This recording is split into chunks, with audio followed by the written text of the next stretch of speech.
जय जय रघुवीर समर्थ। शुका सारिखे पूर्ण वैराग्य जाचे, वसिष्ठा परिज्ञान योगेश्वराचे, कवी वाल्मिका सारिखा मान्यैसा। नमस्कार माझा सद्गुरु रामदासा, मला वाटते अंतरित्वा वसावे, तुझ्या दासबोधास त्वा बोध व्हावे। अपत्या परी पाजवी प्रेमरसा, महाराजया सद्गुरु रामदासा। गुरुर्ब्रह्मा गुरुर्विष्णुर्गुरुर्देवो महेश्वरः, गुरुस्साक्षात् परं ब्रह्म तस्मै श्री गुरवे नमः। जय जय रघुवीर समर्थ। दशक 2 समास 8 सद्विद्या निरूपण। मागचा अद्भुत समास जो आपण ऐकला सत्वगुण निरूपणाचा, त्यानंतर समर्थांनी सद्विद्या निरूपण दिलं। याच्यातच याची थोरवी लक्षात येते की ज्याच्यामध्ये सत्वगुण उत्तम पद्धतीनं प्रकट झालेला आहे, ज्यानं सात्विक जीवन जगण्याचा निश्चय करून त्या योगानं तो जीवन पुढे वेगात नेत आहे, अशा व्यक्तीमध्ये सत्वगुण प्रधानतेमुळं सद्विद्येचा आविष्कार होतो। आणि असे अद्भुत अद्भुत गुण ज्याच्यामध्ये प्रकट होतात की त्या गुणांच्या योगानंच तो जगामध्ये चमकायला लागतो। अशा काही फार विलक्षण जोड्या सद्गुणांच्या समर्थांनी याच्यात दिल्या आहेत की एक सद्गुण असेल आणि दुसरा सद्गुण जर त्याच्या जोडीला बरोबर असेल तर ह्या दोन सद्गुणांचा आत्यंतिक प्रभाव, सकारात्मक प्रभाव पडून त्याच्या जीवनाचा स्तर कुठल्या कुठं उंचावतो। अशा अनेक सद्गुणांच्या जोड्या समर्थांनी या सद्विद्या निरूपणात दिलेल्या आहेत, तिकडं आपलं लक्ष पाहिजे। समर्थ म्हणतात, ऐका सद्विद्येची लक्षणे परमशुद्ध सुलक्षणे, विचार घेता बळेची बाणे सद्विद्या अंगी। तुम्ही जर विचारपूर्वक हे पाहाल तर तुमच्या जीवनामध्ये सुद्धा सद्विद्या प्रकट होईल। बळेची बाणे म्हणजे त्या सत्वगुणाच्या प्रभावाने तुमच्या जीवनामध्ये त्याचा प्रवेश होईल, त्या सद्विद्येचा, असं समर्थ सांगतायत। त्याच्यामध्ये अनेक उत्तम गुण असतात जे गुण ऐकून सज्जनांना संतोष वाटेल। भाविक सात्विक प्रेमळ, शांती क्षमा दयाशीळ, लीन तत्पर केवळ अमृतवचनी। समर्थांचा वाणीवर खूप कटाक्ष आहे, त्याची वाणी अमृतासारखी हवी, मधुर हवी, आणि म्हणून मधुर वाणी असणारा तो कोण आहे, तो सद्विद्येचा पात्र असणारा पुरुष आहे असं समर्थ म्हणतात। तो भाविक आहे, सात्विक आहे, अंतःकरणात प्रेमळ आहे, त्याच्यामध्ये दया आणि क्षमा भरलेली आहे, असा अत्यंत विनम्र वागणारा, अमृतवचनी असणारा तो आहे परमसुंदर। त्याचबरोबर अत्यंत चतुरही आहे। तो बलवान आहे पण धसमुसळा नाहीये, अतिधीर आहे। बघा, दोन दोन गुणांच्या जोड्या कशा आहेत बघा। परमसंपन्न, खूप धनवान आहे पण उदार पण आहे, अतिशयसी आत्यंतिक उदारता त्याच्यात आहे। तो परमज्ञाता आहे पण मी ज्ञानी आहे, सगळं काही ब्रह्मच आहे असं आतमध्ये जरी अनुभूती असली तरी त्याच्यामध्ये तेवढीच भगवत भक्ती आहे, भगवंताबद्दलची शरणागती आहे। अरे जो ज्ञानी असतो, परमज्ञानी असतो, तो अहम ब्रह्मास्मी म्हणतो, आता मी कुणाच्या पुढे डोकं नाही झुकवणार। पण तो परमज्ञानीही आहे पण भक्त पण आहे। भगवंताचं रूप दिसलं, संत दिसले की त्याच्या डोळ्यातून घळघळा अश्रू व्हायला लागतात। असा दुसरा सद्गुणही त्याच्याबरोबर आहे। तो महापंडित आहे पण विरक्त आहे। कशा जोड्यात बघा। महापंडित आहे, अरे कुठलंही शास्त्र विचारा, सगळं मुखोद्गत, पण असं असताना पांडित्य जरी असलं तरी त्याचा अहंकार हृदयामध्ये नाही आहे, मोठा विरक्त आहे। मला हे कळतं, मला ते कळतं हे सांगत तो बसत नाही, शांतपणे सगळं जाणून घेतो, विरक्ती त्याच्यामध्ये विलसते। महातपस्वी आहे। तपस्वी लोक अमुक इतक्या तपस्व्यांनी हा शाप दिला, त्या तपस्व्यांनी तो शाप दिला, असं आपण पुराणांमध्ये वाचतो, ऐकतो, कथांमध्ये ऐकतो। पण सद्विद्येचा पुरुष कसा आहे, महातपस्वी आहे पण शांत आहे, त्याला क्रोध येत नाही, आणि तोही अतिशयसी, अतितपस्वी, अतिशांत आहे। वक्ता आहे पण त्याचबरोबर नैराश्यता आहे, पैशासाठी वक्तृत्व करणारा नाहीये। निराश म्हणजे ज्याची आशा प्रपंचाची, पैशाची मोहममतेची सुटलेली आहे. वक्ता आणि नैराश्यता. सर्वज्ञ आहे, सगळं काही त्याला कळतंय, पण सादरता, तुला काही कळत नाही, चुप, मला माहितीये, असं त्याच्या मुखातून कधीही बाहेर पडणार नाही. सर्वज्ञता पण आहे आणि सादर, इतरांची आदरानं कसं वागावं हा त्याचा स्वभाव आहे. श्रेष्ठ आणि नम्रता अतिशयसी. फार श्रेष्ठ पदावर तो आहे, पण वागताना विनम्रपणे वागणारा आहे, असा तो सत्पुरुष आहे. राजा आहे पण धार्मिक आहे. राजाकडे सगळ्या सत्ता असतात, तो राजा आहे पण धर्माचा त्याग करत नाहीये. धर्मसत्तेला तो, राजाला आपल्यावर कुणाची सत्ता चालावी असं कधीही वाटत नाही, पण राजा आहे पण धर्मसत्तेचा अधिकार माझ्यावर चालावा अशी त्याची वृत्ती आहे. राजा आणि धार्मिक, शूर आणि विवेक. प्रायः वीरश्री गाजवताना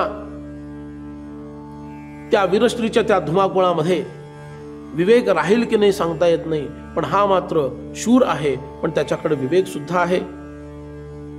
हा तरुण जर असेल, सद्विद्येचा पुरुष जर तरुण असेल, तर तारुण्य आणि नेमक अतिशयसी.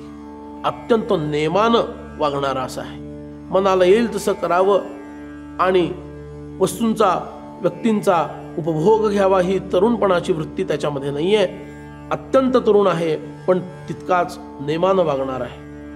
वृद्धाचारी, कुळाचारी, युक्ताहारी, निर्विकारी, धन्वंतरी, परोपकारी, पद्महस्ती. त्याच्या हातामध्ये इतकं यश आहे की त्यानं एखादं काम हातात घ्यावं, ते तडीलाच जाणार, ते पारच होणार आणि त्याचं कार्य हे अनेकांचं कल्याण करणारं कार्य असतं. तो कार्यकर्ता आहे, पण मी कार्यकर्ता आहे अभिमान त्याच्यामध्ये नाहीये. अरे मी आहे म्हणून हे एवढं सगळं होतं, नाहीतर ह्याच्या अर्ध पण तुम्हाला जमलं नसतं, अशी म्हणण्याची त्याची वृत्ती नाहीये. कार्यकर्ता, निराभिमानी, गायक आणि वैष्णवजनी. तो गायक आहे, उत्तम गायन आणि त्याच दृष्टीनं संगीत त्याला उत्तम अवगत आहे. पण उत्तम संगीत अवगत असलं तरी तो कला म्हणून ते सादर करत नाही, कलेचा आविष्कार म्हणून संगीत सादर करत नाही, तर तो गायक आणि वैष्णवजनी म्हणजे तो भगवंताचा भक्त आहे. भक्तीच्या प्रभावाला वश होऊन तो भगवंताची स्तुती करताना त्याच्या मुखातून राग रागिण्या बाहेर पडतात, संगीत तो प्रकट करतो, असा गायक आणि वैष्णवजनी. वैभव आणि भगवत भजनी अत्यादरी. त्याच्याकडे भरपूर संपत्ती आहे, पण त्या संपत्तीचा सदुपयोग तो सदैव करतो. त्या सदुपयोगाचा अर्थ आहे भगवत कार्यासाठी ती संपत्ती वापरतो, असा तो सुविद्येचा पुरुष. तत्वज्ञ आहे पण उदासीन आहे. बहुश्रुत आहे आणि सज्जनही आहे. मंत्री आणि सगुण आहे, नीतिवंत आहे. साधू, पवित्र, पुण्यशीळ, अंतरशुद्ध, धर्मात्मा, कृपाळ, कर्मनिष्ठ, स्वधर्मे, निर्मळ, निर्लोभ आणि अनुतापी आहे. त्याला एका क्षणासाठी सुद्धा भगवंताचा विसर पडला तर त्याला अनुताप, पश्चाताप होतो आणि मी भगवंताला विसरलोच कसं असं त्याला वाटतं. परमार्थाची त्याला अत्यंत गोडी आहे. सन्मार्ग तो कायम धरतो. सदैव सत्क्रिया त्याच्या हातातून घडतात. त्याची धारणा आणि धृती अद्वितीय अशी आहे. श्रुती म्हणजे वेद, स्मृती म्हणजे स्मृतीचे ग्रंथ, लीळा, युक्ती, स्तुती, मती, परीक्षा या सर्वांमध्ये तो पारंगत आहे. तो अत्यंत दक्ष आहे.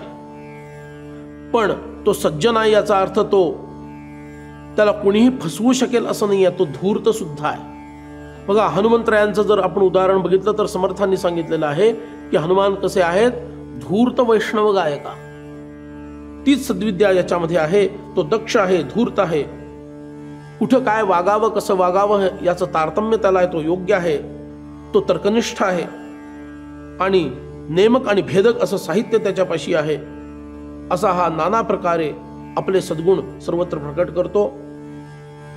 कुठं आदर राखायचा, तारतम्याने कसं वागायचं, कोणता प्रयोग करायचा, कुठल्या समयी कोणता प्रसंग कसा सांभाळायचा, ही कार्यकर्त्याकडं आवश्यक असणारी सर्व लक्षणे, चिन्हे त्याच्याकडं विद्यमान आहेत.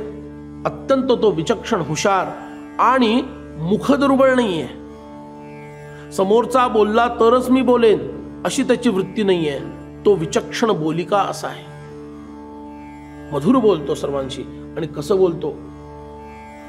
सत्यवचन बोलणार आहे, शुभवचन बोलणार आहे, कोमल वचन बोलणार आहे, एक वचनी आहे म्हणजे एकदा शब्द दिला की पाळणार आहे, निश्चयात्मक बोलणार आहे आणि सौख्य देणारं बोलणार आहे. पण हे आमच्यामध्येही असतं. पण हे सद्गुण आमच्यामध्ये कधी कधी असतात, सदैव नसतात. आम्ही कधीतरी सत्यवचनी असतो, आम्ही कधी कधी शुभवचनीही असतो, आम्ही कधी कधी कोमलवचनीही असतो, कधी कधी एकवचनी म्हणजे दिलेला शब्द पाळणारेही ठरतो, निश्चयात्मक बोलणारे नाही मी असंच करेन असं म्हणणारेही आपण असतो, आणि सौख्य वाटेल सर्वांना अशा पद्धतीने आपण कधी कधी बोलतो, नेहमी नाही बोलत. हे सर्व सद्गुण सर्व काळ ज्याच्यामध्ये विद्यमान आहेत तो सद्विद्येचा पुरुष आहे. सदैव त्याच्या वाणीमध्ये हे सद्गुण तुम्हाला पाहायला मिळतील. त्याच्या सर्व वासना नष्ट झालेल्या आहेत. तो महायोगी आहे. कुठली सिद्धी प्राप्त करावी अशी इच्छा त्याच्या हृदयामध्ये नाही आहे. तो भव्य आहे, सुप्रसन्न आहे आणि अत्यंत विरक्त असा आहे. असा हा सद्विद्येचा पुरुष शुद्ध मार्गाने पुढे जातो. संगीताचा अभ्यास त्याचा आहे. कोणती अपेक्षा जीवनामध्ये नाही आहे. लोकसंग्रह सत्कार्यासाठी करावा असं त्याला वाटतं आणि प्राणीमात्रांशी जो प्रेमाने वागतो तो धनाबाबतीत अत्यंत कटाक्ष सांभाळणारा आहे. द्रव्यशुची त्याच्याकडे आहे. दाराशुची, स्त्रियांबद्दल त्याचं वर्तन अत्यंत विनम्रतेचं आणि मर्यादेचं आहे. कुणावर अन्याय होता कामा नये अशी त्याची वृत्ती आहे. अंतःकरणामध्ये तो शुद्ध आहे. प्रवृत्तीमध्ये कसं वागावं, धर्मार्थ कामाची प्राप्ती कशी करावी आणि निवृत्तीमध्ये म्हणजे मोक्षाची प्राप्ती कशी करावी याचं परिपूर्ण ज्ञान त्याला आहे. आणि तो निस्संग आहे, कारण तो सदैव सत्संगामध्ये आहे. तो ज्याचा मित्र होतो तेव्हा दुसऱ्याचं हितच करतो. वाणी त्याची इतकी मधुर आहे आणि दिलासा देणारी आहे की शोक करणारा मनुष्य सुद्धा हसायला लागतो. हनुमंतरायांच्या चरित्रामध्ये बघा, सीतामाई इतका शोक करतायत त्या अशोक वाटिकेमध्ये, पण हनुमंत इतके मधुर भाषण त्या सीतामाईंशी करतात. रामरायांचं नाम घेतात, रामकथा त्यांना सांगतात. दुःख करणाऱ्या सीतामाई अत्यंत प्रसन्न होतात आणि वाग्माधुर्य परशोकहारी, दुसऱ्याचं दुःख हरण करणारी त्यांची वाणी आहे. आणि सामर्थ्यपणे वेत्रधारी त्या आपल्या सामर्थ्याचा, सत्तेचा ते असा काही उपयोग करतात की समाजाचं भलं व्हावं. आणि पुरुषार्थे जगमित्र, स्वतःच्या पुरुषार्थानं सगळ्या जगाचं भलं करणारा असा हा सद्विद्येचा पुरुष ठरतो. मोठा वक्ता आहे तो, त्याच्या मनामध्ये कोणतीही शंका नाहीये. सकल कृप्त असोनी श्रोता, सर्व काही जाणतो पण तरी सुद्धा चुपचाप एका कोपऱ्यामध्ये येऊन बसतो आणि सर्व काही श्रवण करतो. अरे हे चुकलं, हे बरोबर आहे, तू हे कमी सांगितलंस, हे अनावश्यक सांगितलंस असं तो कधी बोलायला जात नाही. जे काही योग्य आहे, हार्द्र आहे ते सर्व तो स्वीकारतो. श्रोता म्हणून शांतपणे ते श्रवण करतो आणि श्रवण करताना एकही शब्द फुकट जाऊ देत नाही. प्रत्येक शब्द आणि शब्द, अक्षर आणि अक्षर, भाव आणि भाव तो श्रोता म्हणून ग्रहण करतो. हे सद्विद्येच्या पुरुषाचं लक्षण आहे. वादविवाद होत असेल तिथं तो वादविवाद रोखून सुखसंवाद प्रस्थापित करतो. कुठल्याही संघामध्ये तो अडकत नाही, तो निस्संग राहतो. कधीही क्रोध करत नाही आणि तो कुणाचा मत्सर करत नाही, कोणता दोष त्याला चिकटत नाही. त्याचं ज्ञान हे निश्चयात्मक ज्ञान आहे. कदाचित असं असावं, कदाचित असं होत असावं, कदाचित याचा अर्थ असा असावा, हे कदाचित प्रकरण त्याच्याकडे नाहीये. कसा आहे तो? विमळ ज्ञानी, निश्चयात्मक, निश्चयाचं परिपूर्ण ज्ञान त्याच्यापाशी आहे. तो समाधानी आहे आणि भक्त आहे. सिद्ध असताना सुद्धा तो साधकाप्रमाणे साधना करतो आणि साधनेचं रक्षण करतो. सुखरूप, संतोषरूप, आनंदरूप, हास्यरूप, ऐक्यरूप, आत्मरूप सर्वत्र असे. काय अद्भुत ओव्या आहेत ह्या सगळ्या. भाग्यवंत, जयवंत, रूपवंत, गुणवंत, आचारवंत, क्रियावंत, विचारवंत, स्थिती यशवंत, कीर्तिवंत, शक्तिवंत, सामर्थ्यवंत, वीर्यवंत, वरदवंत, सत्यवंत, सुकृती. किती बघा, ज्याला इतक्या सगळ्या ओव्या सुचतात तो स्वतः कसा असेल, समर्थ स्वतः कसे असतील याची थोडीशी झलक आपल्याला या सद्विद्या निरूपणातून मिळतीये. काय अद्भुत वर्णन! अरे, हे स्वतःच वर्णन केलं की काय समर्थांनी असं वाटायला लागतं. इतका अप्रतिम या ओव्या सगळ्या आहेत. विद्यावंत, कलावंत, लक्ष्मीवंत, लक्षणवंत, कुलवंत, शुचिष्मंत, बळवंत, दयाळू अशा अनेक सद्गुणांनी जो युक्त आहे तो सद्विद्येचा पुरुष आहे. आणि म्हणून असा हा थोर पुरुष, ऐसे हे उत्तम गुण, हे सद्विद्येचे लक्षण अभ्यासाया निरूपण अल्पमात्र केले. मी अगदी थोडक्यात तुम्हाला हे सद्विद्येची लक्षणं सांगितल्यात असं समर्थ म्हणतात. सद्विद्येची लक्षणं याच्याहूनही अफाट आहेत, त्याचं वर्णन करणं अवघड आहे, पण मी अगदी थोडक्यात तुम्हाला सांगितलं असं समर्थ म्हणतात. आणि महत्वाची ओवी आपल्याला समासाच्या शेवटी सांगतायत. ते म्हणतात, रूप लावण्य अभ्यासिता नाहीये. अभ्यास करून काही रूप बदलता येत नाही, सौंदर्य प्राप्त करून घेता येत नाही अभ्यास करून. सहज गुणासन चले उपाय. जो सहज गुण जन्मजात प्राप्त झालेला आहे तो मलाच मिळेल असं आपण सांगू शकत नाही. त्याच्यामध्ये तो सहज गुण आहे, तो माझ्यात येईल, त्याच्याबद्दल आपण काही सांगू शकत नाही. पण काहीतरी धरावी सोय आगंतुक गुणाची. पण आगंतुक गुण मिळवण्याचा अभ्यास माणसानं करायला हवा. आणि ते कोणते गुण मिळवायचे, ते हे सगळे गुण तुम्ही मिळवण्याचा प्रयत्न करा, जे सद्विद्या निरूपणात समर्थांनी आपल्याला सांगितले आहेत. याच्यातील एक जरी ओवी आपल्या जीवनात उतरली ना, तरी आपलं जीवन धन्य होऊन जाईल. अशा 32 ओव्या समर्थांनी या समासात दिलेल्या आहेत. किती गुणांनी युक्त समर्थ स्वतः असतील याचा आपण थोडा विचार केला तरी सहज त्यांच्याबद्दल आपल्या हृदयामध्ये श्रद्धाभाव, प्रेमभाव जागृत होईल, शरणागत भाव जागृत होईल. आणि ऐसी हे सद्विद्या बरवी सर्वत्रांपासी असावी, परी विरक्त पुरुषे अभ्यासावी अगत्य रूप. विरक्तांनी, निस्पृह महंतांनी, वैराग्याचा मार्ग धरलेल्यांनी, नैष्ठिक ब्रह्मचार्यांनी, संन्यासी वर्गाने ही विद्या, हे सद्गुण जीवनामध्ये अवश्य उतरवावेत हा आग्रह समर्थ या लोकांपासून करतात. याचा अर्थ गृहस्थांनी हे करायचं नाही असं नाही, पण विशेष समर्थांची अपेक्षा या निस्पृह लोकांकडून आहे. तर त्या लोकांना हे सर्व सद्गुण प्राप्त व्हावेत अशी समर्थांच्या चरणी प्रार्थना करूया आणि इथंच आपल्या वाणीला विराम देऊया. जय जय रघुवीर समर्थ.